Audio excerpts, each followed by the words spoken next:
We got another good one. AFC's matchup in Ralph Wilson Stadium. Bill Belichick and the Patriots taking on Rex Ryan and the Bills. Tom Brady is 23-3 in his career against Buffalo. Brady's 23 wins are his most against any team. FYI, LaShawn McCoy was pulled out of practice on Thursday because of tightness in his hamstring. Rex said he hopes McCoy should be able to go. New England is a 1-point favorite. It is close. Stephen A., will Buffalo pull out the upset? I'm picking Buffalo for the upset in this game, Skip Bayless. It's in Buffalo. That crowd will be raucous. Tyrod Taylor, I think, poses an entirely different problem for the New England Patriots defense than quarterbacks they're accustomed to going up against. Obviously, he's incredibly mobile. He can move very, very well. Plus, he's got an underrated ability to throw. He was impressive. He completed about 73% of his passes last week, albeit against the Indianapolis Colts, and we understand that these guys can play. I don't like the fact that LaShawn McCoy is out, but Carlos Williams should be able to do some things.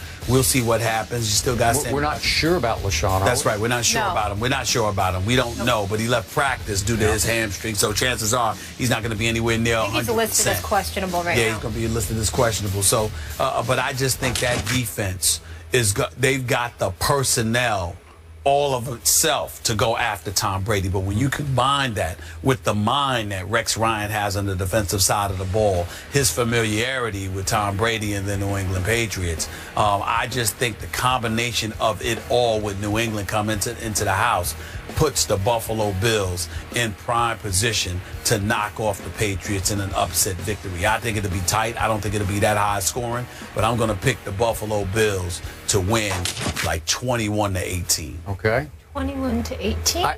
Seriously, I do like your pick because I really like this Bills team. I picked them before the year started to be a wild card, and I certainly stand by that.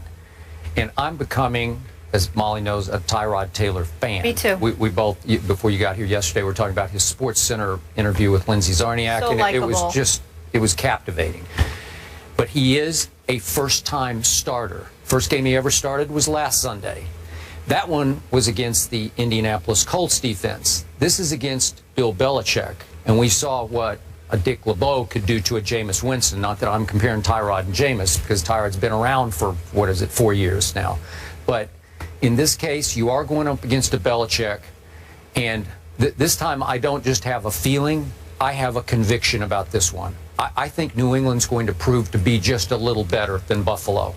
And I think they are going to delight in proving that at Buffalo this early in the season. I'm going to go 24-21. I know my score's close, but I think that you'll walk away from this one saying, New England's just a little bit better. And I'm back to the theory that you and I kicked around before the year started about Deflategate. Remember what happened after Spygate? And I didn't love that because they were clearly caught red-handed cheating with Spygate. And then they said, okay, NFL, if you're going to punish us, we're going to punish you game after game after game.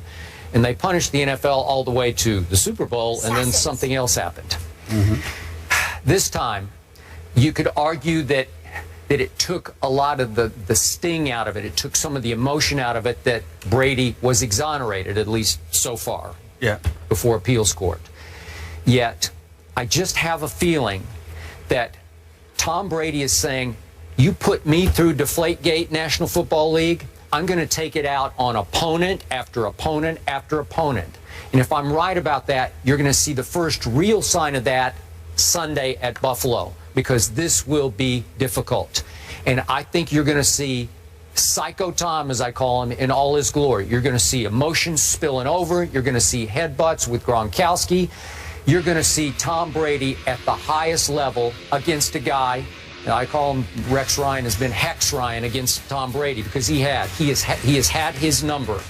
But this time, I think all of Rex's bluster and all his showmanship and all that he has said about the Patriots this week, this time will not distract Tom Brady. I think it will infuriate him.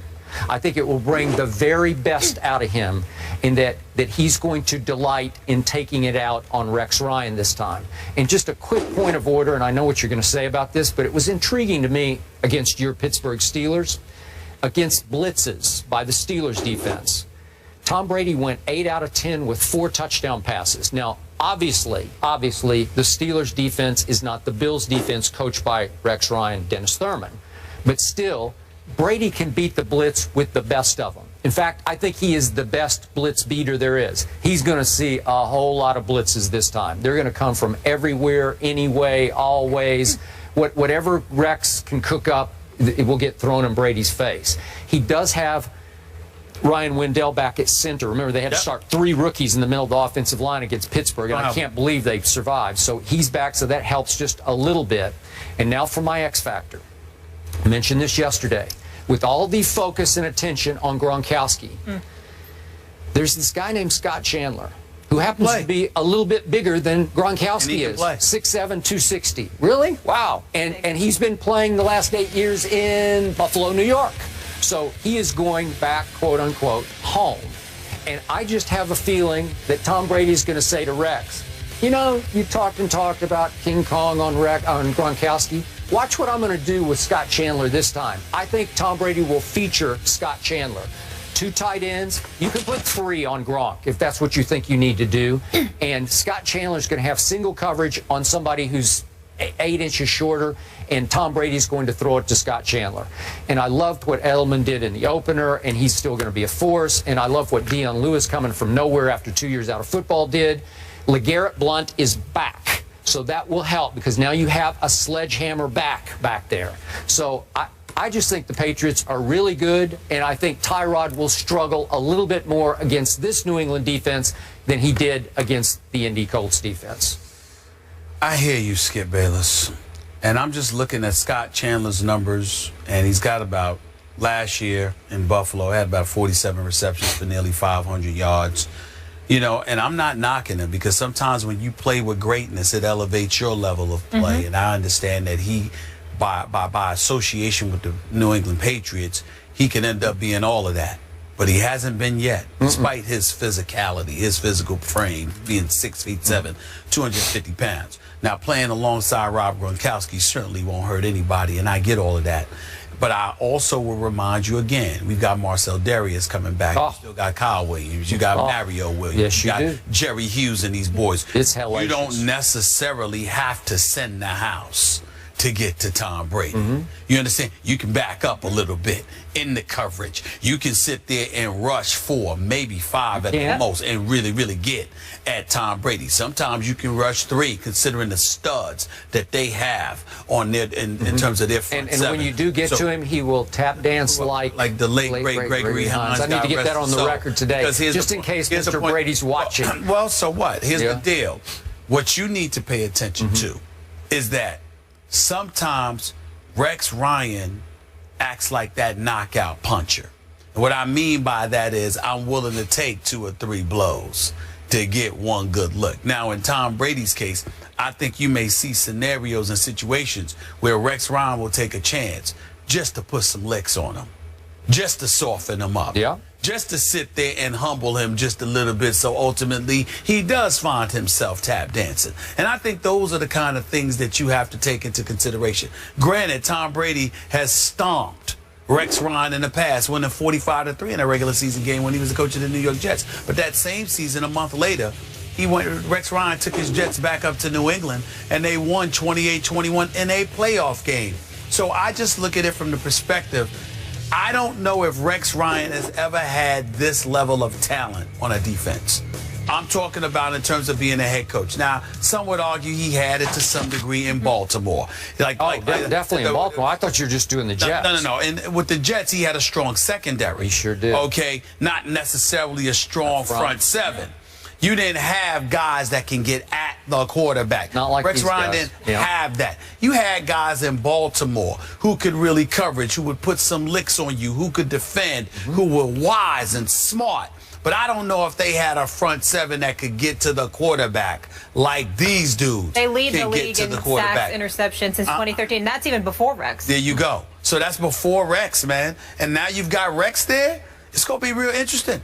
It's going to be real interesting. It's really about the Rex mania combined with the home crowd, combined with it being early and New England still having things to figure out. I think that's why I'm going with Buffalo in this particular game. I know they're not better than New England. I don't expect them to win when they go to New England. But because of the moment, how early it is in the season, and how the Bills and that city are still riding that Rex mania momentum, I think that the Patriots are right to be had just in this particular game. What a Sunday this is going to be. Yes. This is a tough one to pick. So, Stephen A., you have the Bills 21-18. No, you don't. You don't have to. This one's tough. I'm hearing I think Patriots. I hear Bills. I'm hearing Bills. No? Because you got. By the end of the show, I'm going to have a pick. Really? Yes, really? Is by that the end of the show. So we know we knew all coming into the show we were going to have to make some picks, and you need another hour and a half? I need to think about it. Yeah. I need to think a little more. I think you've become a Tyrod fan, and it's okay, and you can pick the Bills. Listen, when I picked with you last night, we saw how that worked out. We have a rematch of last year's NFC Championship in Lambeau. We all remember that onside kick and how that one ended. Will the Packers redeem themselves and knock off the Seahawks this time around? We'll discuss, and I'm going with the Bills. I knew it.